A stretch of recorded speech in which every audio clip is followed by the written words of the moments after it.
It's a good cup of tea. Is that what you needed? I say it's exactly what I needed. After the milk debacle this morning. Alright, two drops of milk in a carton left, and I had to use soy milk. No, I've got an issue with soy milk. It's just not what I want, like, first thing in the morning. You need that tea to be the tea. Yeah. It's the one that sets you up for the day. You get that wrong, the rest of your day is done. Like, you may as well just go back to bed, press reset, try again. Yeah, maybe you should have. Well, I should have, but then I would have had to have gone out to get milk, because otherwise I would have been in the same situation if I just went to bed and I got up and went, cup of tea time. Sort of crawled into bed, sent like a text. Just like an emergency message. Someone bring me moo juice. Before 8 Yeah. a.m. tomorrow. Yeah, I could have. But, I think there's people who would have done that for me. It's a hard life you lead, though, isn't it? It is. I mean, the shop is at least a 5-minute walk away. Yeah. And, it was a bit drizzly outside.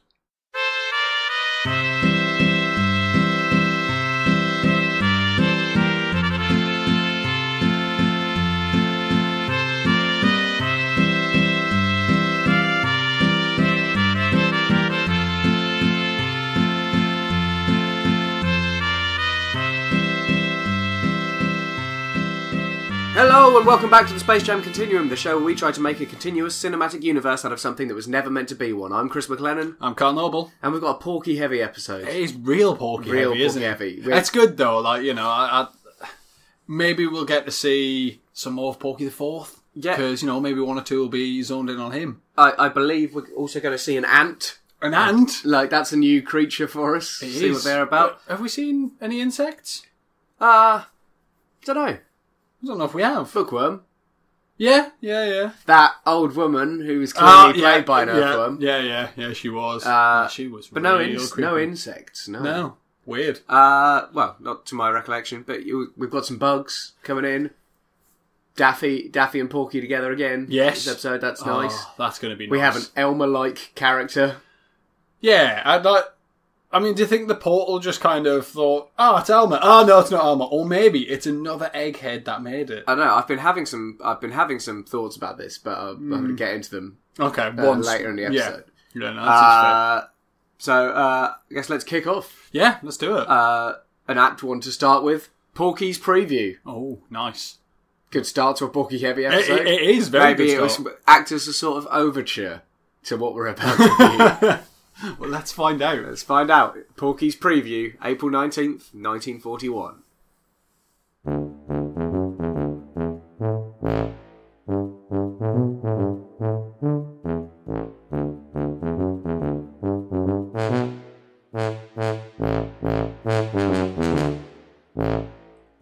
Well, there's a fair few things to address there. I wasn't expecting to spend a massive amount of time on this one, but I think we might have to. Yeah.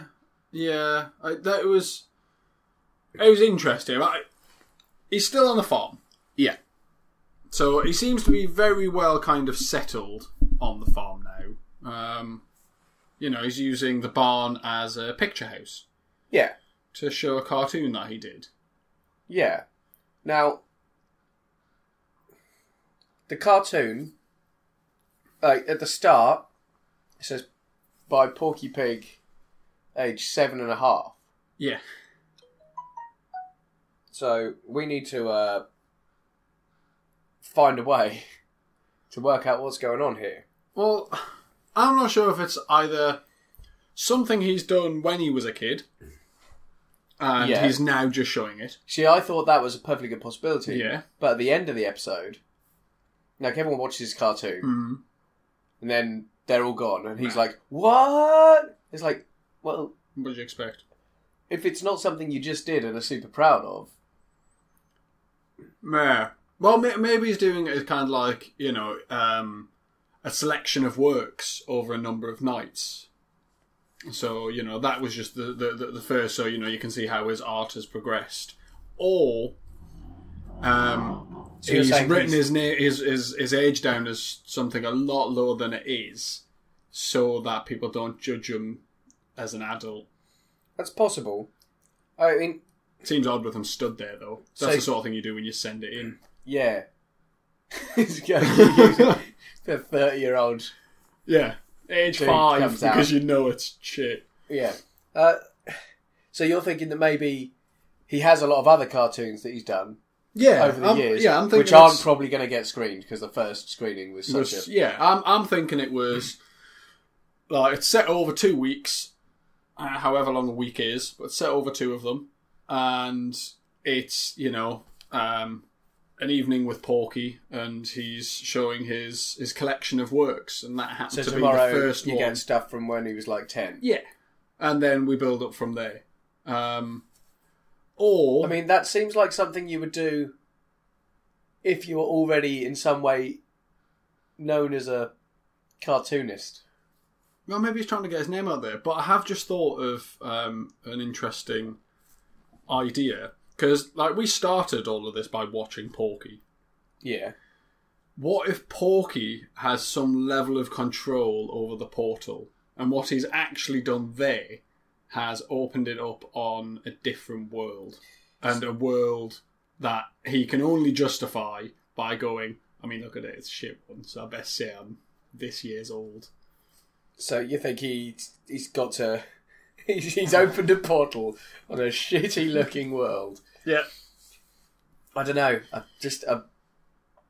I think it would be incredibly imprudent of Porky, who we've already kind of established knows about the portal. Yeah. Right, to open a shitty portal.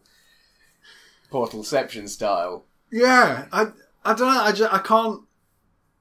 Because that wasn't 6-year-old Porky. No, it was the Porky we know and Yeah.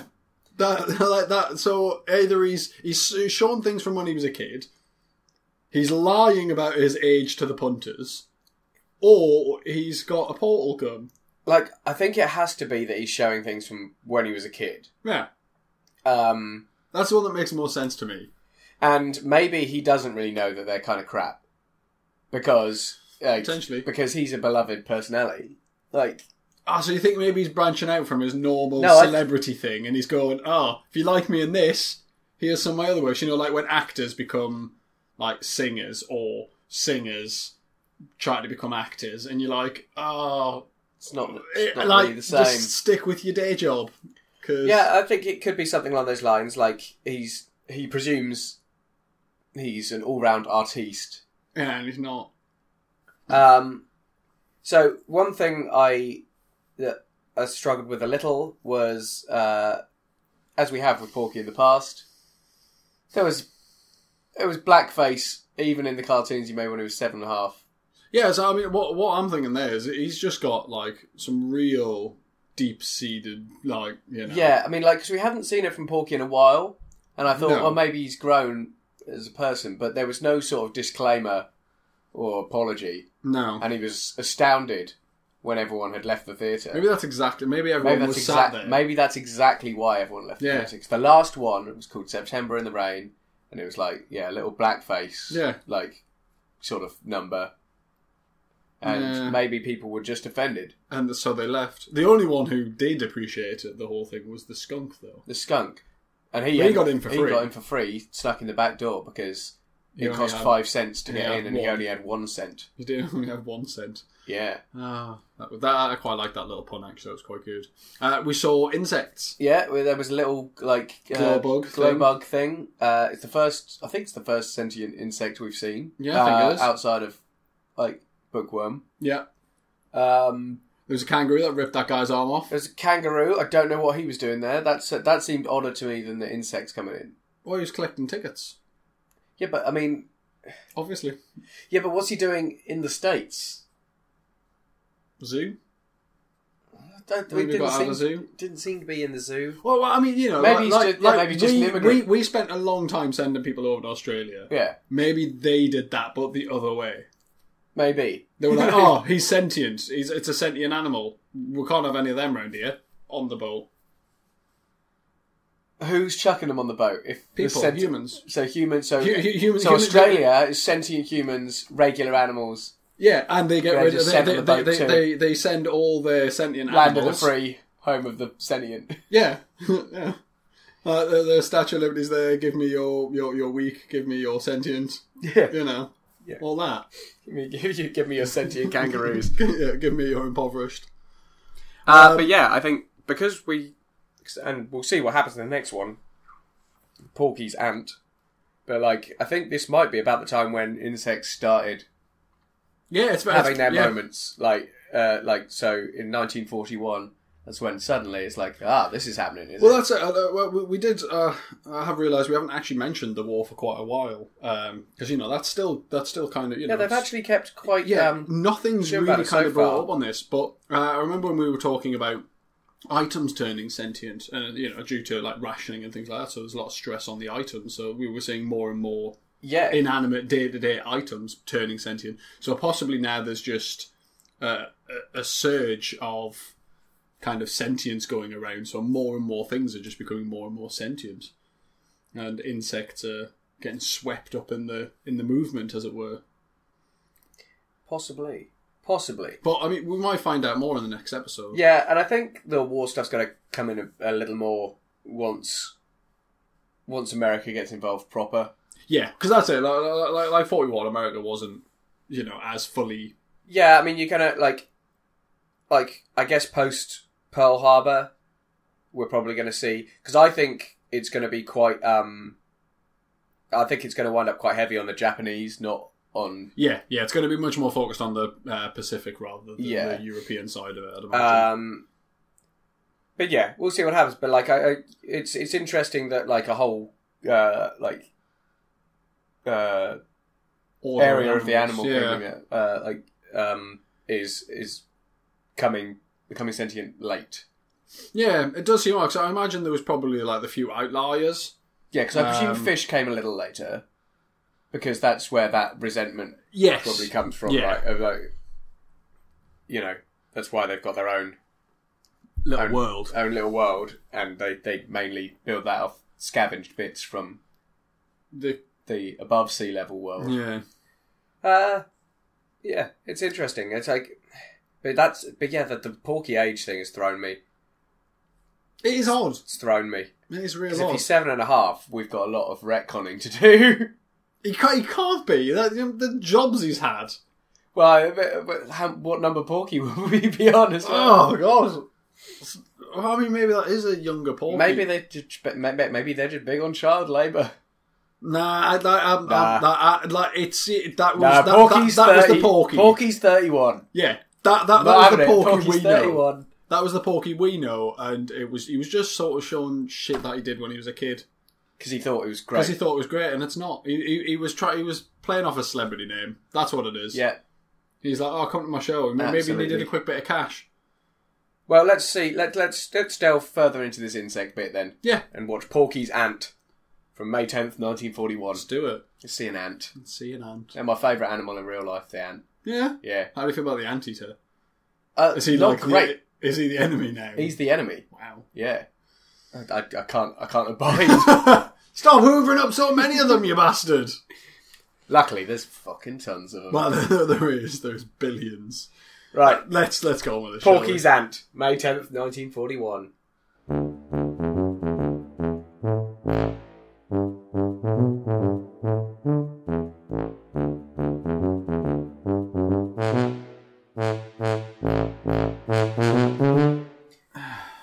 I've had a thought about it though. I mean, I know it's getting you down, but I've had a thought. Go on then. About Porky's racism, at least. Yeah. It's always based on humans. Yeah. Who are already seen in his society as like, a lesser class. Yeah. So I'm wondering if it's like we wouldn't think twice about going, that's a black cat. That is true. Yeah. So maybe they're just like... He just doesn't see an issue.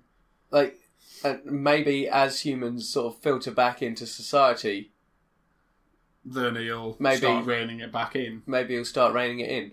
But the issue is we... in Porky's Garden, we saw him living in a society before... Yeah, they split. You're right, and that was before. Yeah, and that was he was a child. That was only at this point 14 years ago. Yes, but we've seen from his just his he's last 31. cartoon that he was quite happily racist As a kid. Yeah.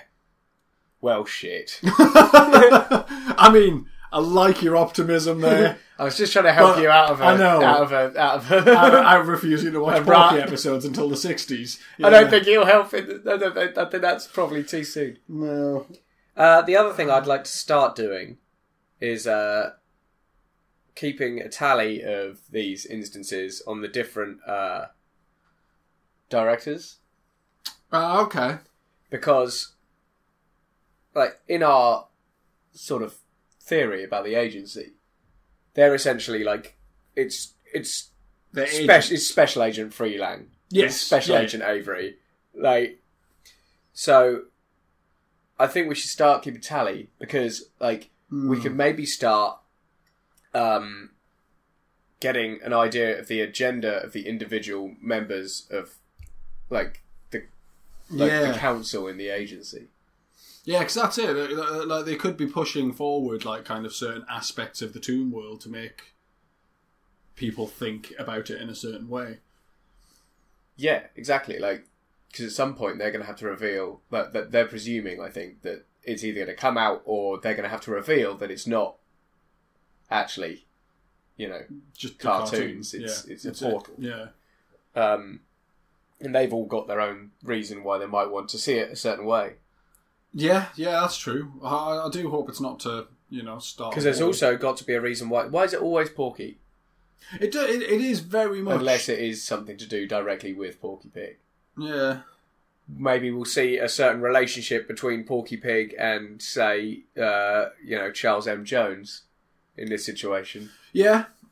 Maybe they're building towards, like, a redemption thing, so... like they know at some point that they're going to have to face this racism problem, and if they have a beloved cartoon character facing that same issue, they can use that as a way to maybe change public opinion. To go, look, even Porky had to face this issue and get over his prejudice. So if he can do it, maybe you can do it. So maybe they're actually using it as a driving force for good. So they're showing many incidences of him being a racist dickhead, and then with the idea that there's going to be a redemption story. I love that. Like, he'll go for so long without doing anything, and then he'll be exploring somewhere, and he's immediately got like a little native slave man. Immediately, without exception. Every time he goes abroad, it's like, you carry my luggage. Maybe that's not. Maybe the tour agency that he went with organised it all for him. And I mean, the thing with Porky is I don't think he is actively racist. I just think he doesn't say anything about it. He is passively racist. Yeah, he doesn't voice concerns which I think he actually has. See, I don't know that it doesn't voice concerns that he actually has. I think it's worse than that. But I think it's definitely in that institutionalized sort of racism where it's like, he doesn't harbour any malice. He just doesn't. It's just what it's been like. But my trouble with that is that that's not what it's like. It's only him. It's always Porky. Like everybody else left. I've never seen Daffy do it. No, like everybody else left during. And Daffy's a psychopath. And I've never seen him. No, hopefully we never will, because he's the little ray of sunshine. I don't know. I have a very, very slight recollection of Daffy doing like Chinese at some point, not in ones we've watched thus far, but like that's true. I've got a very, very faint mental image of at some point from my childhood of Daffy with like a Fu Manchu-ish. Yeah, the thing is, I do think that all of the characters that we love at some point between now and probably when I was kind of born, in the 80s, I reckon in between those times we're going to see some of them do something they probably shouldn't. Yeah, I mean, we're going to lose faith in all of them. We are. Like, Yeah. I think it's going to go that way. I don't even think Bugs is going to get away with it. I think so. Well, I know Bugs isn't going to get away with it. That's the trouble. Well, I know full well Bugs isn't getting away with it. maybe we shouldn't build them up so high. I mean, maybe we should, think twice before stepping into a very specifically long-term relationship with Yeah. a racist pig. So something I've always thought. Quite literally. Like, never meet your heroes. Like, I don't think I ever want to actually meet Porky Pig. Well, Because I mean, I think it would ruin me. or you'd at least have to have a word. Oh, I'd be pulling them aside and having a stern conversation with them. Yeah, especially if he turns out to be 7.5. Oh, God. Yeah. But, okay, so the main thing in the episode was they're chasing an ant. Yeah. So more insects. The ant has like a anthill, sort of situation. I was really hoping to get a view inside that. Yeah, to see whether or not they have a whole society in there. Yeah, because I suddenly considered maybe it's not that insects only just started acquiring sentience and that's why they've shown up. Yeah. Maybe it's that insects have had their society underground for donkey's ears. Yes. And only now is the rest of the animal society catching up to a point where they go, do you know what?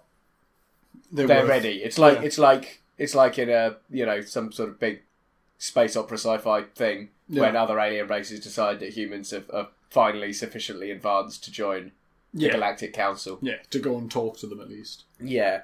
So that's a possibility as well. Yeah. And if that were the case, I would hope to see a drop in the sort of racism. Because maybe they've gone, okay, they're starting to get rid of it. Because it's not like Bosco. It's not like Bosco. Oh no. That was real bad. So yeah. So possibly the more and more we see of the insects, like maybe the morals that we have now, will start to bleed through. Maybe. That'd be interesting, wouldn't it? Knowing that the morals that they have then or that they have now all came from insects. Yeah. Imagine that. I know, right? Weird.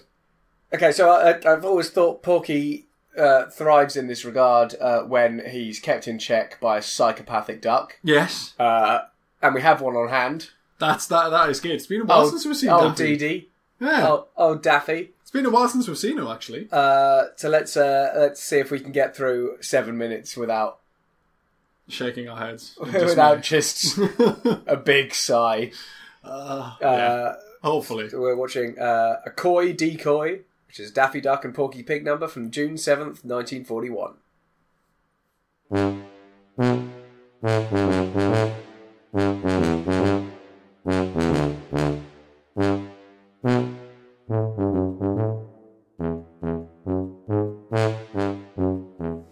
Oh. We've sighed a lot this episode. I thought we were going to get away with it. But...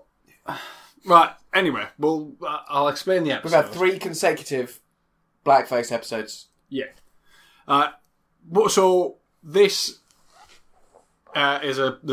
opens on a bookshop, having a book sale.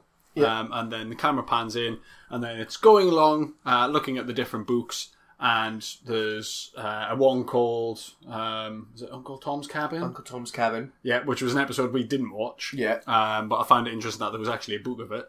And then it goes around to the Westerner, and there's Porky, and he's playing, he's playing his little banjo and having a little sing-song. Now, at that point, I thought, this is a show that they've decided to put on. They've got a story they want to tell, so they're doing a show. And it pans around to Daffy. But a different book. Yeah, different book. He's a duck in the water, and he's splashing about. He comes out, starts doing his mental Daffy thing, bouncing around the place, just being, him. And then he gets on top of a book called Black Beauty. The horse. And he's... I saw your face drop at this point. Yeah. And because he's riding, and you can see reins. And in my head I'm going, I bet this isn't going to be a horse he comes out on. And it wasn't. It was not. It was terrible. I knew what was going to happen, and I was like, "Oh, Daffy, you've let yourself down here, mate," and instantly disappointed. But what I'm thinking is, it's maybe not a show they've put on.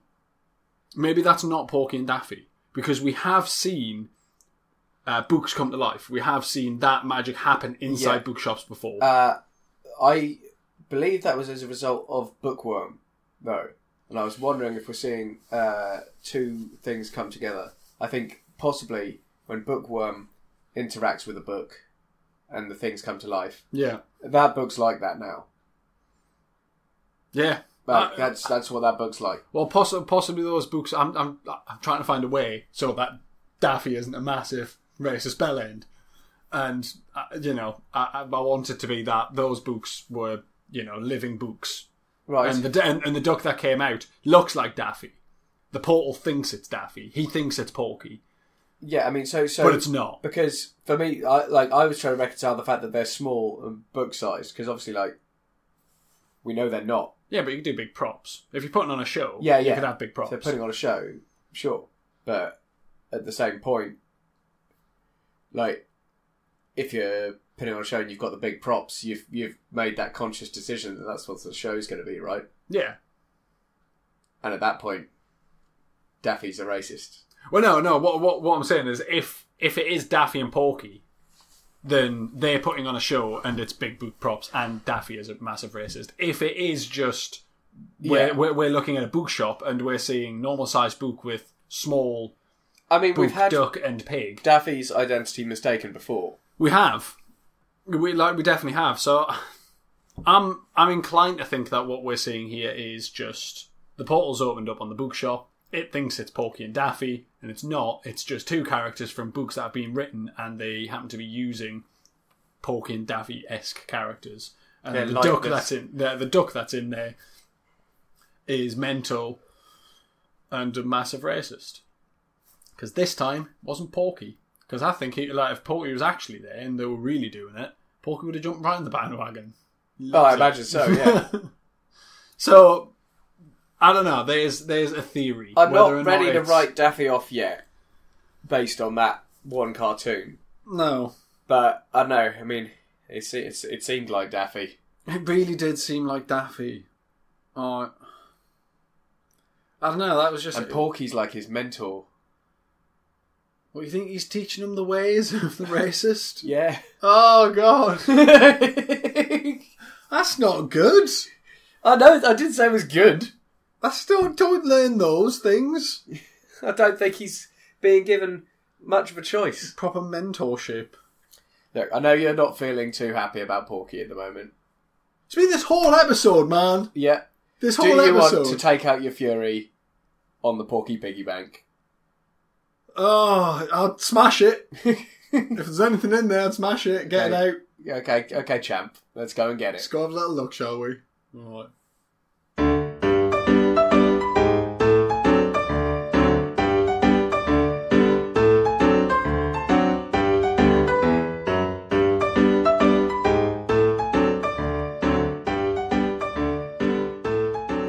Okay, so this is the part of the show we don't much like doing, but it needs doing. It does. It does need doing. So basically, Rob at Kaiju keeps the show on the air along with some others. We put it out for free. We're going to keep doing that. We like doing it. Yeah, that's not going to change. But we've set up a Patreon account to support Kaiju FM. And we'd very much appreciate it if you went and took a look at that page. And if you could afford to give even $1 a month, it goes a long way to helping us out. Doesn't it? If we hit certain targets, there's some other things we want to do. We want to do a D&D show with some of the other hosts of the other Kaiju FM shows. Fun. We want to have a YouTube channel for some extra content. Yeah. And yeah, donating at all gets you access to Rob's extra podcast on Kaiju films, isn't it? Yeah. But if we're going to keep putting it out for free either way because we enjoy doing it. We do. And if you can't afford or simply just don't fancy donating, there are other things you can do to help us out. Yeah, just like a review on iTunes works really well. Yeah, it helps our visibility a lot. Yeah, in such early stages, like getting the word out makes a big difference. More people that are listening, the more people there is for you to talk to about it as well, which is good. And yeah, otherwise just spread the word. Yeah. Tell a couple of people. Just you're enjoying it. 2 people a day. That's it. Yeah. Just tell some people about the podcast. Sometimes. But I think it's... Also, just chuck us some tweets, some emails. Yes! Get involved in the conversation. Say hello. Tell us we've got it all wrong. Because we probably have got quite a lot of it wrong. Yeah. But, just... we'd love to see some of you getting involved in the community of it. It will help us out. It does, really. But, I think they're here to listen to us chat about cartoons. So Don't worry, we've got cartoons. Oh, right. Should we get back to let's that? just go and do that then. All right, let's do that instead. Yeah, okay. Right, cheers.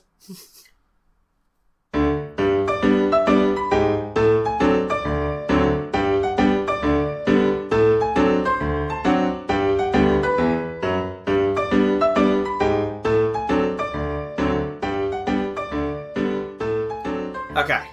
So We're back to the bit we know about. Know about is a strong word. We're back to the bit that we do regardless. More often than the other thing. Yes. Sweet.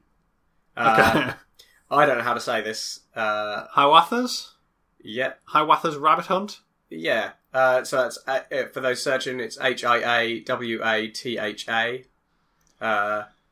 And it features bugs and an Elmer-like character. Yeah, another egghead that made it. Maybe. I don't know. We'll find out. Somebody dressed up as Elmer. Hiawatha's Rabbit Hunt, June 7th, 1941. It's got an ethnic name, Cal. You're looking worried. No! In the current run, you're not looking... I started my day with the wrong type of cup of tea, okay? I'm looking worried all day. Okay.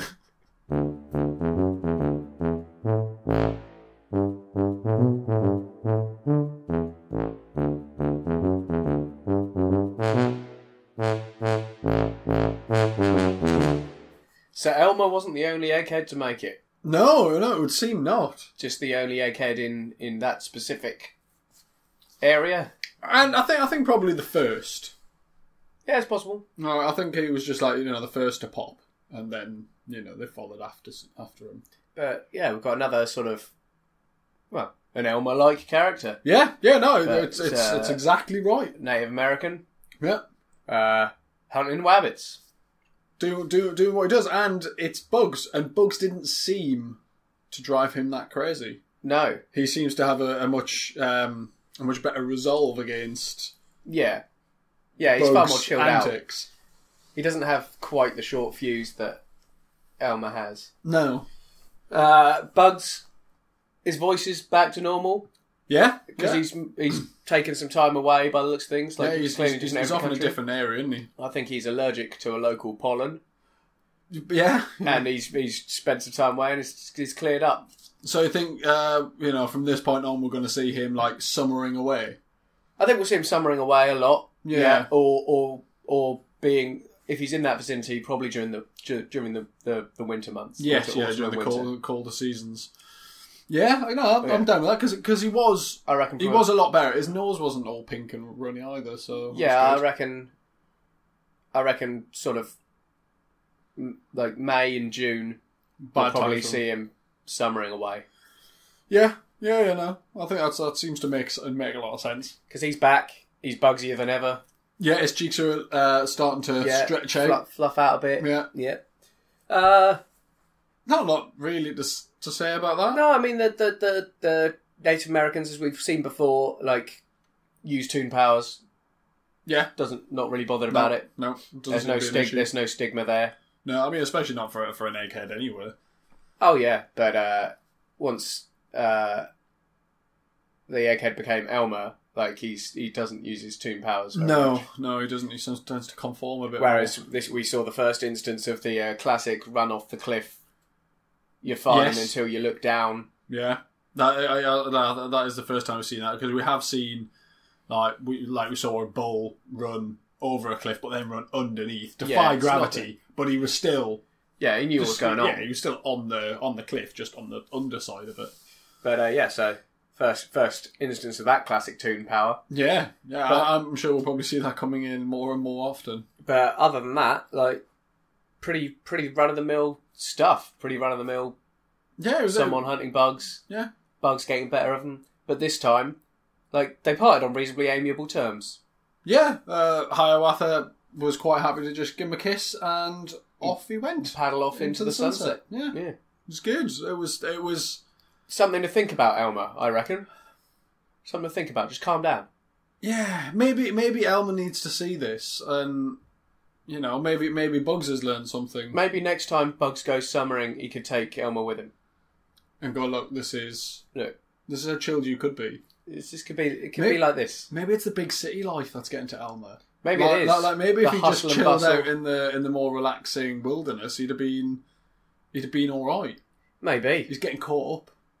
That's the thing. That might be the thing. He's getting caught up in like bills and because what's he doing? Does he have a job?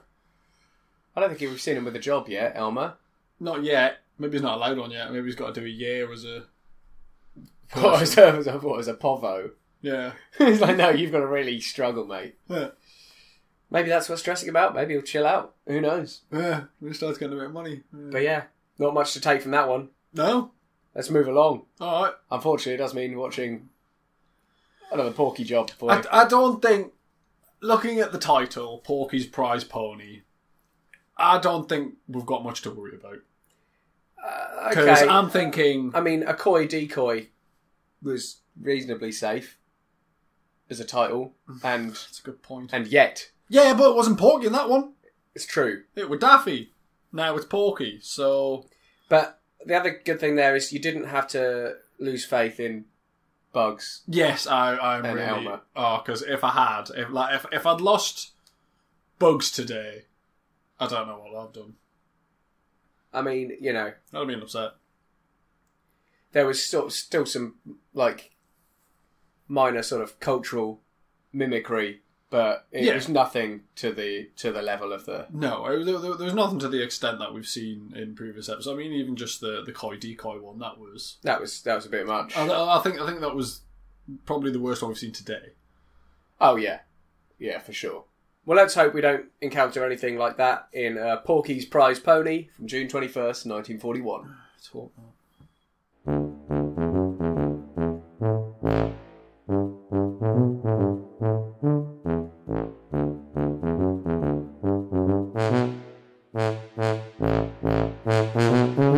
So, Porky's rich now. He's back in the money again.